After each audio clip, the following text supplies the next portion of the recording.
Good morning and welcome to Gulfstream today on this beautiful Saturday afternoon. We've got a fast main track, firm turf course.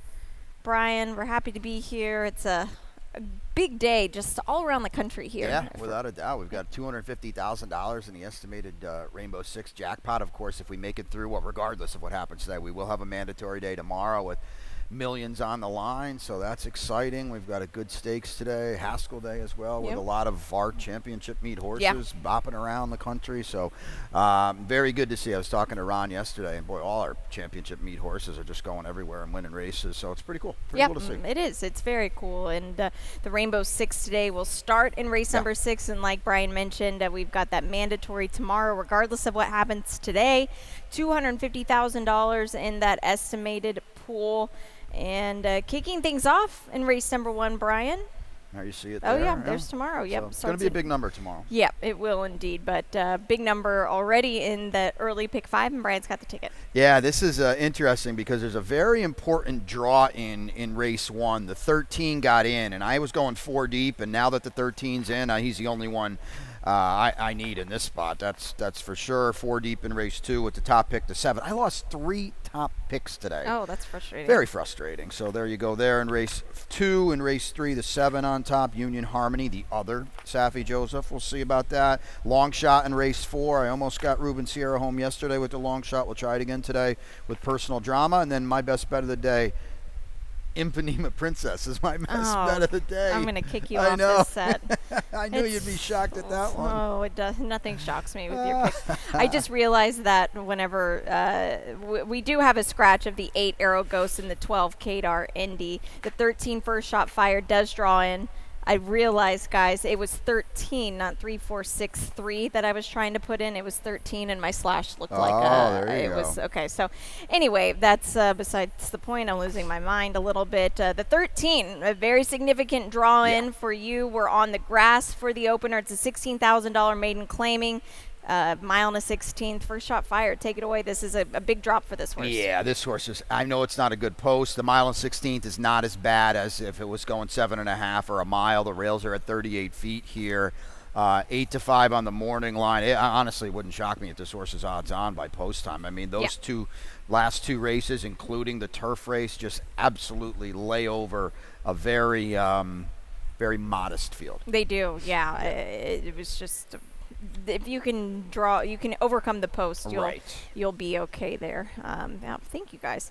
Okay, Intolerable. Let's take a look at the replay of this horse because I think this is significant here watching this, because this horse at 22 to 1, 2 starts back, tried really hard, and he just got tired the last 50 yards, Brian. For 35 too. Right. Okay. Look at this. Yeah. So, and this is the bottom now on turf. This is a big drop here. That's 35 in late May against older horses, by the way. So he's really up against it in that spot there. He did run well, Samantha. I think they'll bet him a little bit. Now, of course, the odds are going to be inflated with the 13 drawing in. That is a turf race that can play with the 13, and that is a turf race that is much better than anybody else in here. Yeah, it's definitely a race to pay attention to the board. The 5 I don't have anywhere. I don't know. Talk to me about the 5 taking early money, but again, this was under the premise the 13's not going to play. We get a switch to see if Caceres here. Ran on, passed a few horses on debut after breaking dead last. I would expect improvement. He was 5 to 1 that day, actually, too. That was very surprising as well. But again, everybody, to me at least, is going much down the ladder with the 13 drawing in. I agree. Now, race number 2, it's an early pick 4. Brian will tweet out that ticket here, and it's a optional claiming event. These are 3-year-old fillies here, 1 mile and 70 yards on the Tapeta track. The number 2 is out. That was my top pick. The 7, did you always have Marcia on top? Yeah, okay. I had the 2 in second. What I wanted to do was play against Gridlock.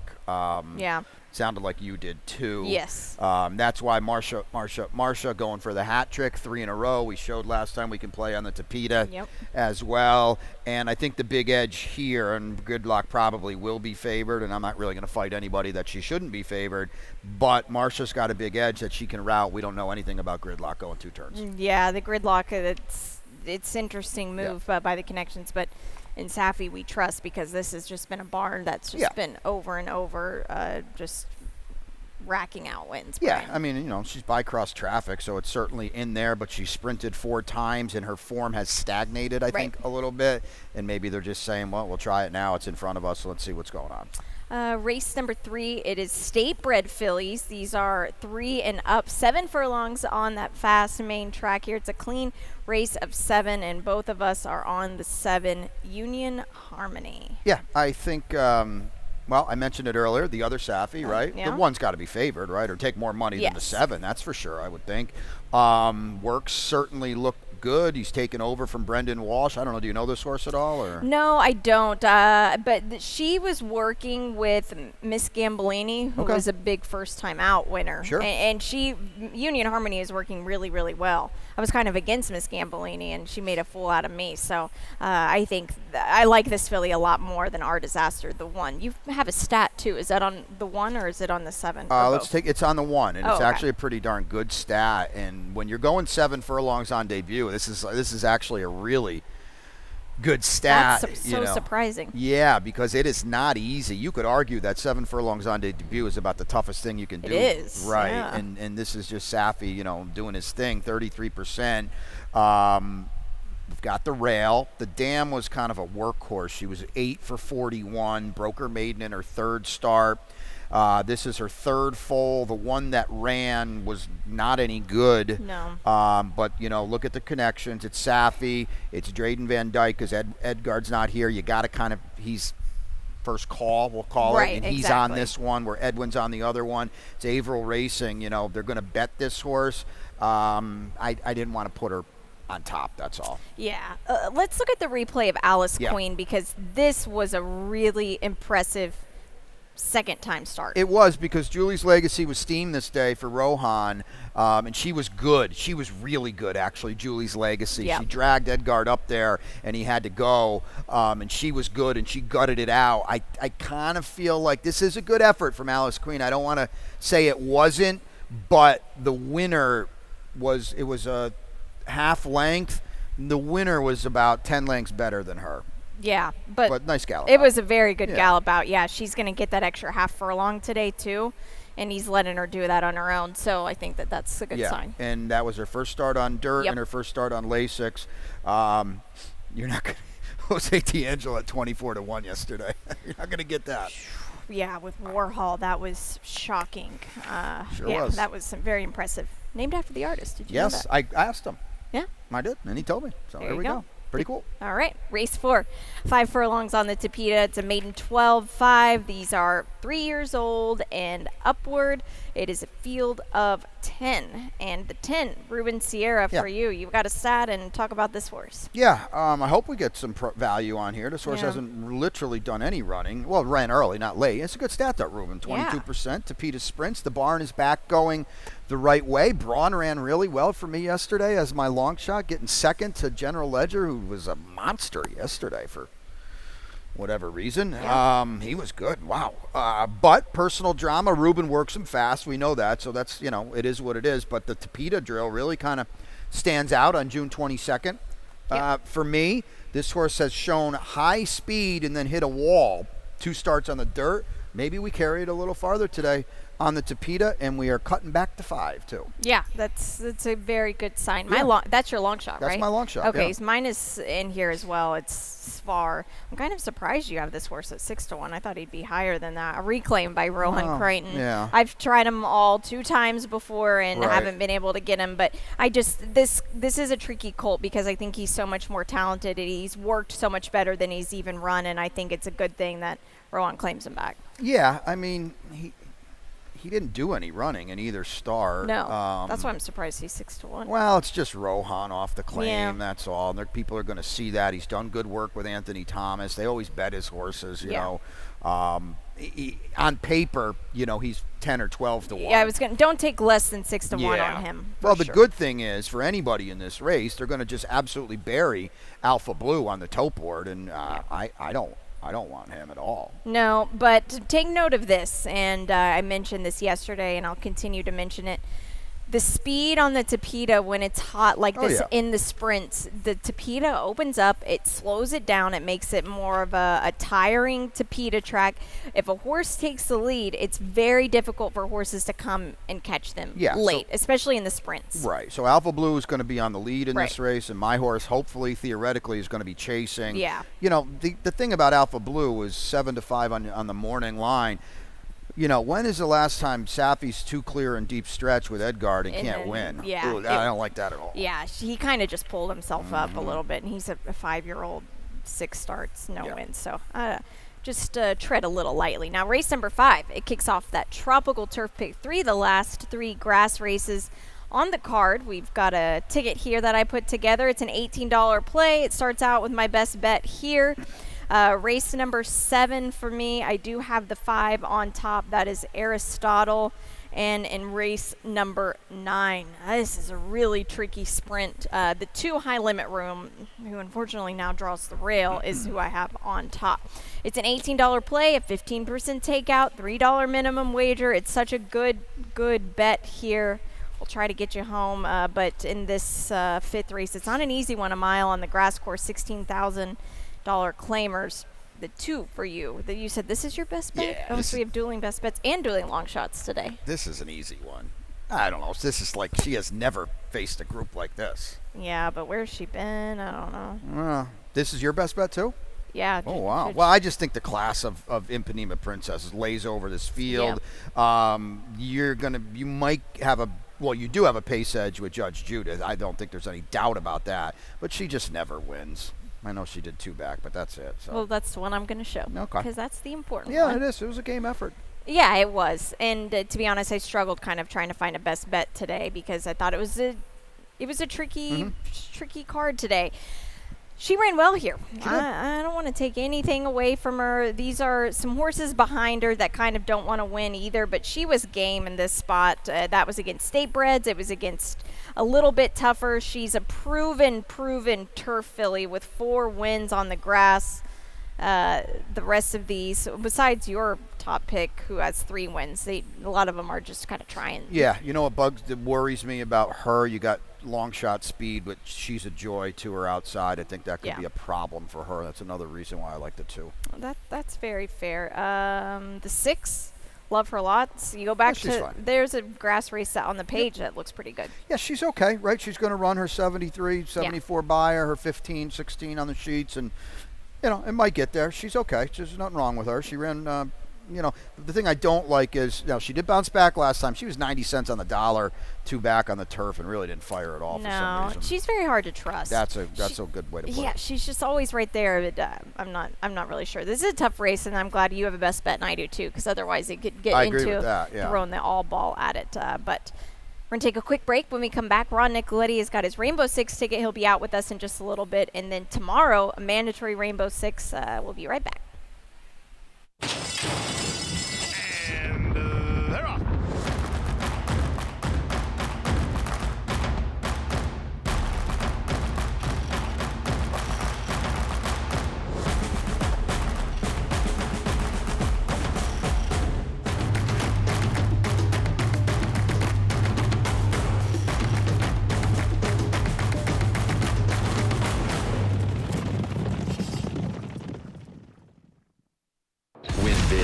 New DRF All Access Past Performances. With one best-in-class product, you now get all 3 past performance formats. Easily switch between views. Access the most trusted information in horse racing with DRF All Access Past Performances. Go to DRF.com and use coupon code 1FREEPP for a free single card today. Welcome back to Gulfstream today. Brian Nadeau and Samantha Perry with you on this beautiful Saturday afternoon. We've got $250,000 estimated in that Rainbow 6. And Brian, tomorrow it pays out. Yeah. Regardless of what happens today. It's not easy today either, but let's take a look and see what Ron Nicoletti, the Pick 6 master, has come up with. 4320 playbook play. Well, there were 3 singles in the last race yesterday, correct? There were. It was impressive. There you go. And Ronnie's got my top pick here. Looks like possibly his best bet. Good 2-year-old race. We'll stretch him out again. on the turf in race 7. He's going 3 deep there. His spread is in race number 9. And that is a tricky one on the turf. That is for sure. Yeah. Good feature today, and he's big and classy on the comeback. Might be a little vulnerable in there. And then 2 deep in the finale, Bryce Canyon and the 4 Swan Lake, who I don't know why, but didn't run last time. And now he's off the Carlos David claim. I lost my top pick in there. 43.20 for Ronnie. He'll be out here for the opener, and he'll talk about that ticket a little later on as well. 7 furlongs, the distance on the main track here for race number 6. State bred fillies, allowance optional claimers. It's a field of 7. Man, what a competitive race this is. The 4 for you, personal choice. So for whatever reason, this was on a mandatory day last First race, month. Remember? This was interesting. First race, and here I said earlier, Ruben works him fast. Look at the works on this. He blew this horse out 3 days before the race. That's awesome. 34 and 2, and boy, oh boy, did she hum. Nobody better, so it wasn't like they put one over. I mean, she just freaked, and you ain't getting her for 35 anymore, that's for sure. And this is a post position race. If the 3 was outside the 4, I would have picked the 3. But now, to me, when you look at this race on paper, the 3's just going to take all the worst of it. That's the way I looked at it. Yeah, the personal choice, we'll see. I don't know how much I believe in that effort. Nobody was that good that race, so that kind of worries me. But all class, coming off of a layoff, but she's a 4-year-old, whereas personal choice is as a 3-year-old here.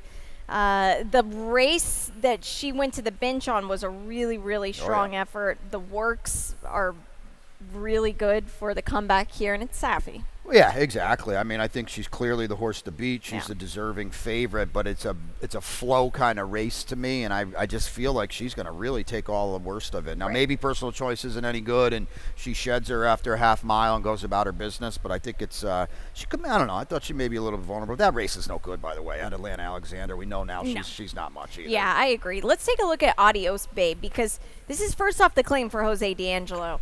And this is a barn that this mare suits this barn really well. Sophia Storm is good, and she's in on Friday, next Friday. Yeah. This mare ran really good. She's the one here. Sophia Storm is just in really raging form right now, but imagine her now with Jose D'Angelo. Yeah. No, I get it. She's a weird horse. She's got okay races, and then she's pretty slow in the rest of them. Yeah. So. That was a slow race too, very, very slow race. But Jose's got her now, and he's had a little time with her as well, and he's as sharp as there is. We know that. That is the truth. Now, race number 7. It is the late pick 5, a very competitive late pick 5. We've got our feature in there. It starts off on the grass. We'll take a look at my ticket here, and this is a $36 play for me. I'm singling here. I did have 2, but I lost one of them, I think. Oh, no, maybe not. Maybe I always had this one. Okay. Anyway, race 8, I do have the 2 on top. This is Bandero. Race number 9, 3 deep for me, but I do have high limit room on top. Race 10, throw a dart at it. I do have the 4 on top. That is positive review. And in race 11, a tricky finale. I'm back with Bryce Canyon here. This is a really tricky race. I'm excited to talk about it with you because I have no idea what's going to happen. $36 is the play here, and not an easy one to kick things off. This is great because we can take a look at him beforehand. I wasn't a whole lot of help yesterday in the opener, but I don't think any kind of help from me would have predicted that finale, the sister race of this yesterday. Well, the opener is a good, let's look back at it, because I kind of stressed it a little bit yesterday. Yeah. 2-year-olds going 2 turns for the first time. Yeah. Weird things can happen. It's a quick run into the first turn. The Ramsey horse yesterday was going to win comfortably, and she just kind of... She saw something. She saw a ghost. She saw something and veered out 6 paths and ended up losing the race. Yeah, I love that horse.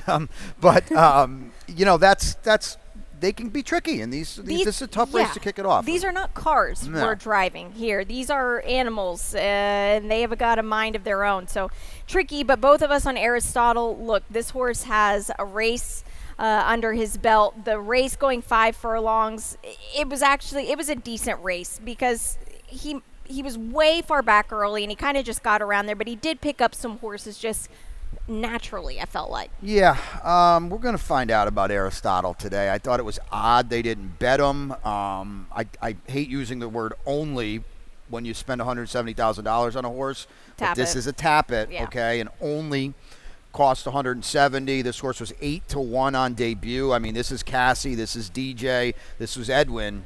I didn't like that either, but I'm going to use the experience edge here. I think that's important. The other Cassie, if you wanted to double the ticket, look at that maths. You could add the other DJ stable on my late pick 5. Yeah, but you didn't do the math. You just said if you double the ticket. Yeah, I have no idea. $72, okay, by the way. I'm not going to give that ticket out. But the Dam is Graded Stakes winner Long on the Grass, a nice dam. Yeah. Mo Green was. Oh, yeah. I think they Long on the dirt. Pardon me, Long on the dirt, I think they wanted the distance here for this I think horse. that's true, too. You see this a lot with these kinds of races. You're going to see it at Saratoga as well. Horses sometimes are in more because of the 2 turns than the turf, and I got a feeling that might be the case with Como today. Yeah, and you kind of can get away with it, especially here at Gulfstream, because it can play a lot like dirt as well. Race number 8, it is a late pick 4. Mile and 70 yards on the Tapeta, claiming $8,000. And Brian, you've got the ticket. Yeah, this was a whole bunch of reworking here because unfortunately I lost two top picks as well. So we've got the 2 here. We'll get to it in a second. In race number 9, the 5 on top for me rolling on. There's a key scratch in there. Race number 8, I did always have the 8 on top. Legacy Isle, and the last is that you hinted at it. It's a puzzle. I scratch into, unfortunately, Uncle Armando ran so well last night, but I lost my top pick. That's the unfortunate part. Race 8, we have a rider change. Jesus Suarez will ride the number 1 Le Mistral. The 9 Venezuelan Faith is out. The 11 Amen and Amen is out. Both of us on the 2 here. Bandera, big effort. I scratch into him, but it was a big effort last time. We don't believe these figures anymore, but regardless, it was a big effort. And he was half length of the stretch clear of the rest of them. That's a big deal. Yep, he was. The rest of the race underneath can get a bit tricky. Dollar Liberty, a 3-year-old gun runner who really hasn't shown much. No, not at all. So I think, especially with the scratches, Bandero, who was going to be favored anyway, is really front and center now. At boy, oh boy, he could be odds on now. Yeah. Race 9. On the turf, optional claimers, this is a really tricky race. The 1 Grimes is out here. It leaves a field of 8. The 5 rolling on for you, looking to get Rohan Crichton back-to-back. But this horse has speed, if nothing else. Yeah, here's the tricky thing about this race. These are all Tapeta horses, okay? We don't really know what's going on the turf. Now, he has only run 3 times on it. He has a good second. It's Rohan. He's in good form off the win last time, and it's kind of a post-position race for me, too. This is the perfect draw when you're turf sprinting for his running style. Let's just pull up the replay really quickly of Boom Chero, because this horse, you've mentioned, it's a Tapeta race pretty much, but this horse has put together 2 back-to-back impressive wins. He sure has, and you can't take anything away from him. He's a Bouchero. He should handle the turf because that was Bouchero, actually, and we know how great they are on Tapeta, but, he was a turf runner back in the day and a darn good one in the Midwest, and Boom Chero has done absolutely nothing wrong in 2 starts for Ronald Coy. What a bargain. They paid $9,000 for him, and big player in this race. Yeah, if you can handle the grass, watch out. Yep. Race 10, it's our feature. It is the Tackleberry, 1 mile on the dirt track. Gang is kind of all here, but we have the return of Big and Classy. The 8 Legacy Isle coming out of that Smile Sprint Stakes. What a competitive race that was. Now you're going to stretch him out. You got him nowhere in here, Legacy Isle? He was so much the best 2 starts back when he blew the start there off You Lose. What a class drop he gets today, and he's overdue to get a win. Now, I readily admit I print 8 deep here. I don't see one on his page. Yeah. I get that, but it's the right time to run against Big and Classy, who's the best horse in this race, period. Right. And today is the day if you're going to try to beat him to do that. I'm not a weight guy, but he's giving weight to the entire field off a significant layoff. Could be a little short. It's the time, and I hope for the time for Legacy Isle is today. We'll pull up the race of positive review. Shaq Diesel, black belt. Gang is all here. Thank you, Bob. Shaq Diesel, he's his normal late running self. He was actually a bit closer this time, which I thought was good. But positive review was pretty impressive on the outside here. He was. To me, there's a few things going on here, though. Okay, black belt's off the layoff, and he certainly didn't bring his fastball. No. Shaq Diesel, as you said, he ran on, he ran fine, whatever. But it was a very slow race. Yeah, they were staggering towards the end. It was a very slow race, and I kind of wonder. I don't want to take anything away from positive review. He won it comfortably. Yeah. I wonder if he as much won as the other two lost. Yeah, that's fair. All. We've got the elephant in the room, which is big and classy. On his good day, he could overlap this field, but he's coming off a long layoff. He's a big horse. He might need a start. Yeah, I think so. It's a long layoff. Yeah. Now, the works are great. DeBona's going to do that. We know how good this barn is. But, again, we're the top weight in here. Tricky post to be down inside. You want to talk about a tough trip to come back, a demanding one-turn mile. This is it. Where they're essentially all out for 8 furlongs. I think it's the right time to fade him a little bit today and then say, you know what, next time is probably the go time for him. Yeah. The finale here, claiming $10,000 level, another one where the gang is all kind of here. 1 mile and 70 yards on the Tapeta track. We lose the 3 Harrington from this spot, a field of 8. And the 6 for you, Uncle Armando. I like what you're doing. You're staying out of that race. That's exactly what I'm doing. Uncle Armando aired last time. And, oh, by the way, he did it for 12.5. And I don't know if there's much of a difference, 12.5, 10, whatever. But he did it, and he did it impressively. Yeah. He's now backed up that big race 2 back when he lost to Swan Lake. I do scratch into him. But are we going to show the replay? Yeah. Okay, we'll show the replay of the Millennium Condo race that 6 of these come out of. Yeah. I don't know. Nobody really did any running. Swan Lake was dreadful. Swan Lake was so flat. I don't understand what happened with that horse at all. But now, first off, the claim. Bryce Canyon, he runs his race every time. Now, what was interesting about this race in this day is it was a very speed-favoring Tapeta track. Right. And Millennium Condo just wired this field. So Bryce Canyon, to run like he did, ran very well. Oh, yeah, he's the one for sure. What a cool dude he is. Yeah. You know him so well. Yeah. He's cool. I like him. He's easy to root for as well. That race was on June 29th, so Carlos David's so good, but I don't know. How much more is he going to get out of Swan Lake? Out of 20 days, yeah. Steve K and Liz Dobles are pretty solid themselves, and I wonder if he's going the other way Yeah, now. it could be. We'll find out in a few hours. That is 11 for us today, and we'll segue right into this lightning round because we've got tomorrow mandatory Rainbow 6. Regardless of what happens today, it kicks off in race number 6 tomorrow. Race 5 is the mandatory Rainbow 6. 10 race card tomorrow. We've got a lot of analysis, picks, videos, all that good stuff. Tickets, for that matter, are out there as well. And they're guesstimating and estimating at around $2 million. And it'll be a big pool. Everything's got to go. A week from today, tacos and tequila. Get your tickets for that. These sell out very quickly when we can show this slate because usually the tickets sell out. We're going to plug it hard here. I know you'll be up there next week. Yeah, I was hanging out with some friends last night up in LBTS, and I think they're going to make a little trip down. So awesome. It'll be a lot of fun. And like Samantha said, the tickets go quickly. You got to get them. Yep. You can't just pop in here and head up there. Yeah. Also coming up soon, a giveaway. We've got a fanny pack giveaway. This is always super handy. Wager $50 to be eligible for this. This is August 10th, so a few more weeks away, but get involved in this and your best bet today. Yeah, I got that best bet long shot daily double going on. It's in race number 5, and that is Impanema Princess, so you're in that race too. Yeah, we're in the same dueling. I've got Judge Judith. 5-2, your long shot. Yeah, long shot's the race before. I'm going to try to get Ruben Sierra home. Almost did it yesterday. Personal Drama, the homebred, the 10 horse. There you go. And I'm in the same race with Svar. Don't take anything less than 6-1 on this horse today. But that's 11. I like it. Good card today. Yeah. Ronnie's coming out, the Rainbow 250. And Pete is upstairs with your scratches and changes. We are happy to have you aboard here on a Saturday.